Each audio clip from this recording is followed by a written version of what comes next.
Great. Well, welcome. Keep it coming. I want to definitely see all the places that we have representation this afternoon. And of course, just want to thank Ron with your smiling face.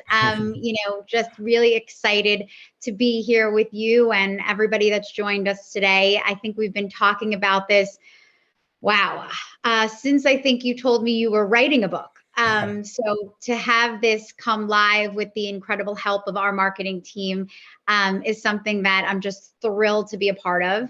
But welcome everybody. We're so happy to have you here for our retail workshop.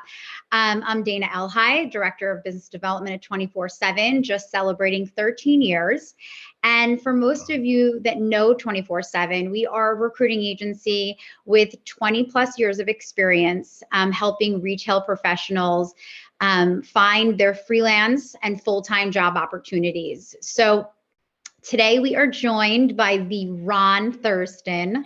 I like to call him a retail trailblazer. And he really is not only a retail executive leader, mentor to so many, but Ron is the author of Retail Pride and the guide to celebrating your accidental career, and one of top 100 retail influencers of 2021. So wow, like that in itself is so much. But Ron has led teams of some of America's most prominent brands and has worked his way up from, ready for this, a part-time associate to a VP of stores. So I think that probably just your background resonates with so many people and inspires so many. So Ron, please take a few minutes and tell us, a little bit about your background and what motivated you to write Retail Pride. Sure. Thanks, Dana. And I think what you didn't say is you and I have been friends for many years. Yes. So, I love, the fact that even within our community, it's not even just about networking with our peer group, but having people like yourself, and you've actually never placed me, but we've always been like such great friends. And I think that it's a testament to our industry. And by the way, I'll say it, Dana is quoted in my book, because she has such great retail expertise. So the idea here of it's not so linear in our industry, and it does cover multiple types of retail businesses, people that support our industry like yourself, and I'm really just so happy to be here. So yes, I've had such a joyous, pleasurable retail career that I am excited to kind of talk about some best practices today. But I'm from California, and I went to school at FIDM, Fashion Institute of Design and Merchandising, and I studied retail administration, and then I studied fashion design because I knew that I wanted to be in this industry somehow, whether it was going to be a buyer in planning, if I was going to be a designer, was I going to work in retail? I didn't actually know. I just knew I had to be in this industry somehow. And that kind of played into being a designer for a few years. But once I discovered the joy of retail, and I use joy as a very intentional word because this is a joyous industry that inspires people every day. And once I discovered how incredible it can be and how energetic it is and the entrepreneurial spirit in our industry, I was hooked. And it's been a 30-year ride ever since for some really incredible brands, which we can talk about. I'm happy to answer questions. Today, I'm the Vice President of Stores at Intermix. I'm here in the office today. And it's a super exciting time of what's happening in retail. Despite what you may hear on the news, it's a very exciting time to be in our industry.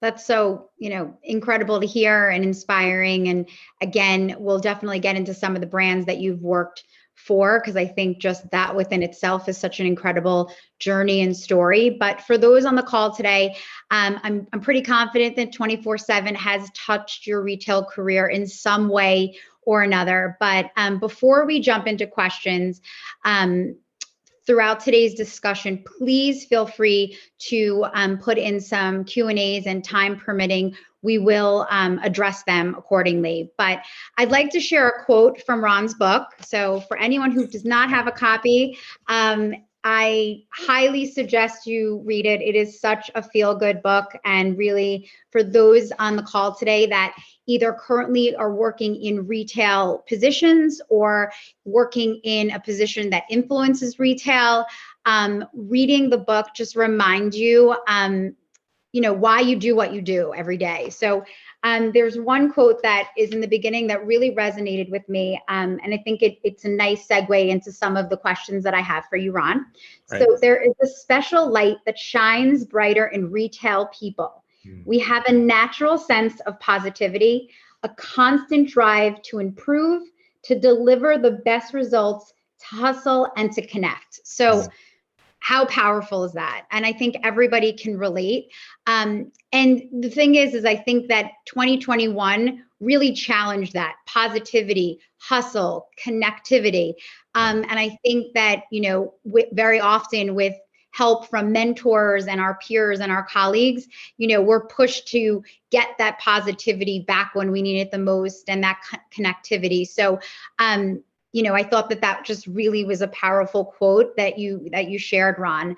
But I think the book came from a lot of your network and your retail, career and journey. So can you share a little bit of how you built that retail network throughout the years? Sure. And I think what I didn't answer before is kind of why I did this, because so much of it is about the network. Because for everyone that works in retail leadership roles, I think we all have this innate sense of how can we give more? How can we support our teams? How can we deliver more of an exceptional experience? And the longer I worked in our industry and the more that work and teams that I led, I knew that there was this bright light that shines, that unless you come from stores, you don't always see it. You don't always appreciate it. And this kind of passion and this hustle and this energy and entrepreneurial spirit, it's all very alive and well. And you're right, it's been a tough year for many, but I also think it's a time for all of us to say, we recognize the hard work and we recognize the tough year, but to approach the year with optimism and with that sense of positive momentum. That's what's going to get our business back on track, because that's exactly what customers are looking for us for. They've been shopping online for a year. They're trying to sort through Amazon and trying to find things. They're struggling with buying clothes that they've never tried on. There's so many different versions of why online shopping has challenged people. And what they really want to do is come in and see us, see our smile, see our energy, see our drive, and reconnect with teams. And this Absolutely. that component to our industry that has never been more important. I really do believe that shine. And I'll just share an example because it's fresh in my mind. Being on the board of directors of Goodwill, I also then visit stores and spend time with those teams. And I yesterday spent some of my afternoon visiting some Goodwill stores here in New Jersey. And what I love is that no matter what part of our industry you work in, whether I lead a team of luxury commission sales teams and a luxury business, and to spend time yesterday in a store where the average sale is $5, and that's with probably a 2 or 3 UPT, and a business that's a multi-million-dollar store that's driven entirely by donations, that the store manager, his name was John, I had never met, same empathy, hustle, pride, joy. The break room, you should have seen this, employees of the week posted in frames. He had his stock team was hearing impaired. The entire team learned sign language so they could communicate with the back of house team. And so here's this guy who's been with Goodwill for 11 years that exhibited all of the same attributes of someone I would hire today to work at Intermix. And that's what I love about our industry, is that those skills and that joy translates across every category. And I couldn't get enough of him yesterday. I'm obsessed with you. I wish I could be here longer. that was great. But that's to answer your question around building a network. That's what you do. You recognize what's happening and you find people who are doing it well and you connect with them and you learn and you grow and you stay connected. And it doesn't mean that you need something from them. It means that you want to build your network. And I remember speaking to you on some of our, check-ins and, temperature checks and making sure wellness checks. And one thing that you said, and I know that it's so much about your personality, is that you missed so much in 2020 not going to visit the stores. I do. And seeing your people. So that brings me to my next question is, what skills and technologies set you apart in retail today? So I say that because I think as as a retail leader and leading a team from your vantage point, technology in 2020 and even 2021 took on such a different definition for you, I'm sure, in how you connected and led, the entire Intermix store population. Yeah, it really has. And the great part is that technology is being developed to enhance the experience, both for the customer and for the store teams. And so it isn't really it's not ever meant to replace an experience, it's meant to enhance it. So if you think about, all the incredible clienteling apps that are being developed, that is about supporting the development of relationships that lead to more business. If you think about contactless pay and making maybe checkout is easier, that is meant for like efficiency and ease and using your Apple Watch to pay. And now when you don't have it, it feels awkward of like, wait, where's my card? Like I want to use Apple Pay, or some version of contactless pay. I think all the systems that have happened in fulfillment to say like, where is your inventory? Are you selling it in the store? Are you selling it through the website? But it's about creating an experience for the customer that gets them the inventory and product as quickly as possible. And there's a store component to that. There are things like, all the live shopping and video selling and chat functions. There's quite a list, but all of it is meant to enhance the experience, build relationships, make it more efficient, make it more cost productive, and it's all for the benefit. And my advice is learn what all of those are, even if your company today doesn't use them, because you become a better candidate. If you're representing in what you do, Dana, great candidates know what's happening in the larger industry, not just what's happened in their own business. And those are for me, the best candidates. And there's so much to learn. There are great webinars to learn what's happening today. And, there's one in particular that we've used here around chat functions to be able to then chat through the website with in-store stylists and ask questions about brands and fit. And I'm going here and I'm traveling now, what should I wear? And that builds ultimately to more business because you stay connected through the website. So there's all kinds of different things happening. Yeah. And the truth is that how people are shopping and how people are selling is so different. That sales associate is so used on Madison Avenue, who's so used to seeing the person and bringing her looks to the fitting room. Now they're having to learn how to maybe not even see the person for a year and still sell to them. So that makes, complete sense. And for you, it's funny because I think over the years of you and I knowing each other and just rapping with each other, so often I'll get an email and someone will say, Ron referred me and I hear you're looking for this or whatever it may be. And then when I connect with them instantaneously, of course, we're, going back and forth. How do you know Ron? How do you know Ron? And so often people are like, oh, Ron's like a mentor to me. And I'm sure for you, there's no greater a promotion, so to say, or recognition than someone that you've led to then call you a mentor, because I think that that's such a profound title. So can you share with the group a little bit or any tips on how you recommend finding that mentor? And I appreciate that very much when someone says that, because it's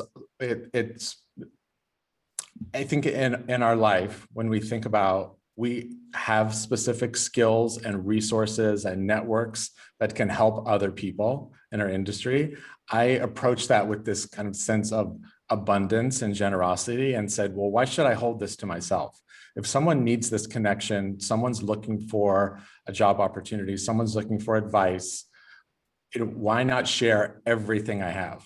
And I do think it is somewhat unique to our industry, because this is, one, and I titled my book Retail Pride for a very specific reason, because we're not always proud to work in retail. That's right. And I did it myself. I would say, someone would say, what do you do? Oh, I work in retail. And then it's like, you're kind of waiting for the, oh, well, I'm sorry, idea. And, and I did that for a long time. And then I reached this point of like, why do I keep doing that? Why not celebrate this industry and for the empowering work that happens here and the impact on the economy? It's so enormous. And so when I think about mentorship, I think about all of us that have done work for different brands, had experiences, and really kind of worked hard to get access to certain things. All I want to do is share it. All I want to do is say, do you need this? Let me help you. Do you want to go here? What do you want to study? What do you want to learn? And so I think access to mentorship becomes more about, which I mentioned in the book, more of like a board of advisors. Mm-hmm. But I think we can't actually put all of the pressure on one mentor to say that person's going to guide you all throughout your whole career. Have a group of people around you, and I certainly do too. I'd call more friends than mentors, but they are. I ask for advice. I'm like, what do you think about this? How is this growing? And the more resources you can gain, the more people in your life, through that kind of abundance idea. And pretty soon you will have this whole group of people around you, like maybe like me, who can offer some guidance or some resources. And I think of it less of like a title and more of like, well, who's doing it well, and how can I connect?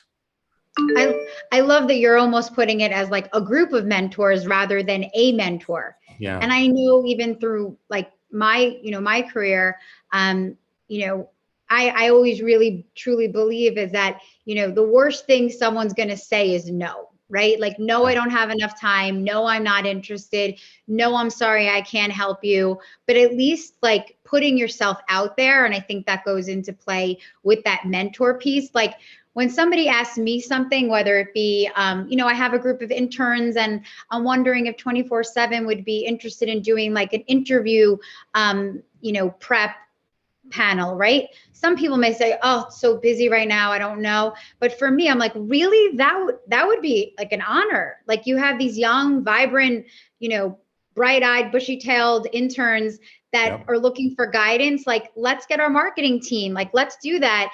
And that 30 minutes of just interview prep, or, you've really made a difference in someone's life. And even training people, right? Like some people are like, oh, I'm just too busy for it, I'm so sorry. But some people really get joy of kind of giving back. So I think that sometimes it's just asking that person like, hey, I wanted to run something by you. What do you think about this? Or I'm trying to pivot my career, and, how have you dealt with situations like this?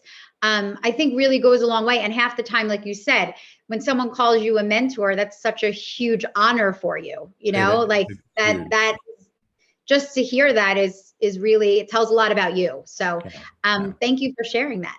And, in the book, and for those of you who hopefully will read it if you haven't already, I think the story of how you transitioned from the stores into a corporate position and how you were able to navigate that. I really love the one story, which I would like for you to share, because we have a few minutes, is the transition of kind of going back to go forward, but really it wasn't a step back in a way. But if you can kind of take us through that, I think a lot of people will really be inspired by it. Yeah, thank you. So I think we are sometimes trained, we're trained in this industry that you start in kind of low volume, low complexity. You want to move to higher volume, and then you want to move to bigger brands, and it becomes like a volume chaser, and it becomes a store count chase. And I early on, became a district manager, and then I moved into corporate visual, and then I had 80 stores. I'm like, I went from 10 to 80. And literally 3 months later, they said, well, we're moving all of the regional visual managers, and we're going to have 2 people for every zone. This was for Gap. And there were, I think, 5 zones. So I had 450 stores, literally like a month later. And I'm like, I don't even know how to do this. I don't know how to visit 450 stores all over the country. I have to teach visual merchandising. I had only been a district manager for a few years. I'm like, I don't even know how to do this. I'm a really good visual merchandiser, but wow. And so you build the strategy. But my next role, I was a regional manager. I had about 120 stores for Charlotte Russe. But my next role, the next company several years later, was with Apple. And Apple said, that's great, Ron. We're happy that you've run all these stores, but you don't know Apple. And we're going to ask you to come back and run 1 store before you can run multiple stores for us. And I said, you know what? That sounds amazing. I haven't run a store in a long time. I joined Apple as a store manager and did it for a year and had great success. There are a couple of stories in my book about that year because it was like, suburban Houston, Baybrook Mall. It was the lowest volume store in Houston. It had like 0 glamour. I'm like, fine, I'll do it. Watch what I can do. And the best service skills in the world. We were awarded with like top customer service surveys in the world, best results. I promoted multiple people out of that store. This was kind of when Apple would host iTunes Live. We did all of it. And then I became a multi-store leader for Apple. So sometimes it is about like stepping back and then stepping forward, and not always thinking about the revenue goals or I need to do more. Right. You can step back. You can step from contemporary to luxury and back again. The skills that you develop are very translatable across the industry, but do your homework and say, this is actually why I want to add this particular kind of industry to my resume. This is what I'm going to gain. This is what I'm bringing. Same, like this is what I'm bringing to this role. But it doesn't mean you stay in that role. You continue to have opportunities and find brands that are doing great work that are going to also teach you and build on your skill set. That's where you want to be. And this kind of thinking of our careers as being very linear, going in one direction is, I think, not the case. It's not the case today in our industry. Absolutely. And we're finding that with many clients. There's so much cross-pollination of where they're looking for people. Beauty brands want people from fashion brands want people from beauty brands, DTC brands want people from beauty brands. Like there's so much, of that. And like you said, one thing that I know kind of separate from our conversation today is, the benefits that you also were in a position, not everybody is to be able to move, right? So very often opportunities come to being offered to people that have the mobility, are you open to relocation? That's a question we get constantly. And not everybody can, but I think for you, like going, to Houston gave you visibility that you may not have had in another location. Is that fair to say? It's very fair to say. Yeah, actually, I moved to New York 7 years ago this month, actually, for Bonobos. And I'm like the LA guy. I love LA. I'm not a New York guy. Here I am wearing black, almost every day and living my New York life. And so, yes, I think sometimes moving for the right opportunity is a really good choice where possible. And if you can't, you can't. And say, that's fine. I stay in the city that I love, but I'm going to find the right opportunities that are going to grow my career and stay where I am. Absolutely. And one last question, because I think I want to end on this for sure. What trends for 2021 and beyond are you most excited about? So I love the conversation that's happening today of the reinvigoration of the brick and mortar channel of our businesses.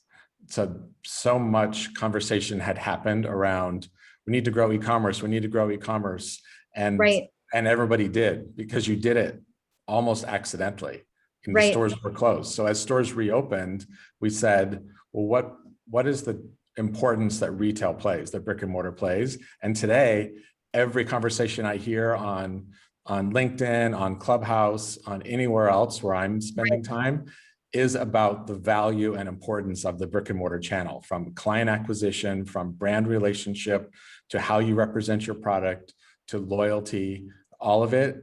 The best version of your brands happens in brick and mortar. And so that conversation has come back and said, well, actually, maybe we should open more stores, because, or their pop-ups or their versions of our business that all of a sudden have come back to life. And that one channel to grow a business is not enough. And so that, I wouldn't even call it a trend. I would just say that that's exciting. I think conversations around sustainability, and how product is manufactured, making intentional choices about what we buy and who we buy it from. Again, I wouldn't say it's a trend, because I hope it doesn't end, but it's an important conversation today. I think conversations about inclusion, and that this is an industry that's been open to all, always open to all, is important. But today, again, be more intentional about the teams you build and why you're doing it and what you're saying as a brand, because it provides opportunities for people to make a choice of who they're spending their money with and where they spend time in stores and who are those voices. So I love this, becoming kind of healthier and more sustainable and more inclusive, all of it about retail and every brand. And that's not always been the case. And I think it's very high on the list today for me. Yes, and you definitely see that in shopping and Intermix. I mean, I think you are very thoughtful of that as you build your teams. And I have to say that internally at 24/7, the last 6 weeks, we have been getting requests for pop-up stores and events. And every time we do, we celebrate, because we're like, we haven't gotten a pop-up store in so long, or wow, a live event we're going to be staffing. That's so exciting. So, hopefully that will be a trend that will continue to be on an uptick, because, like you and I have talked about, I think the shopper wants to experience again. They want to touch and feel and talk to somebody and have someone, show them looks in person and experience. So hopefully that will be an uptick that all of the retail industry in all sectors will continue to see an uptick with. I mean, we're having today a hosted luncheon fashion show in Manhasset outdoor for 125 women today. It's happening actually right now. And so that idea of she wants to come, she wants to get dressed, she wants to go to a luncheon, she wants to have a fashion show. We're going to have a great day in Manhasset today. And that's exciting. Jordan, who's the district manager, texted me. She's like, there's 125 women here for lunch that want to watch this fashion show. 25 models, we've gone all out. That's to be celebrated. What's happening today. And that for me is really important. And I hope that, you can cut and paste that and do that in all of the stores, Right. But we only have 30 minutes together, and it's never enough time, Ron. But I want to thank everybody for joining us today. I hope that, everybody took at least a little tidbit of information and can bring it back to your teams. Or again, maybe the purpose of joining today was be reminded that you should have retail pride. You are on the front lines. You are allowing people to get back into stores and experience again. And so kudos to everybody that is, in working in a retail capacity. But also I want to thank Ron. Thank you for being with us today and being a part of this, and everybody who attended. And I do want to announce that one lucky attendee will be receiving a copy of Ron's book, so Retail Pride. So be on the lookout for that. And if you are looking for retail opportunities, please check out 24/7's website. where all of our latest exciting opportunities are posted. And we do welcome any feedback on the webinar today, as hopefully this will be a continued series that our marketing team will continue to bring you guys some really exciting content. So thank you so much, Ron. Thank you. And there's some great comments in here. I love Tracy's brand intimacy, brand loyalty. It's so important. Like but all of that happens, intimacy happens in brick and mortar. I know we could keep going, but yeah, you can go to retailpride.com. That's where you can see the book, see my blog, other events, everything's in there. So, great. Thank you, Dana. Thank you so much. It's a pleasure. And thank you, Ron. Continued success. Thank you.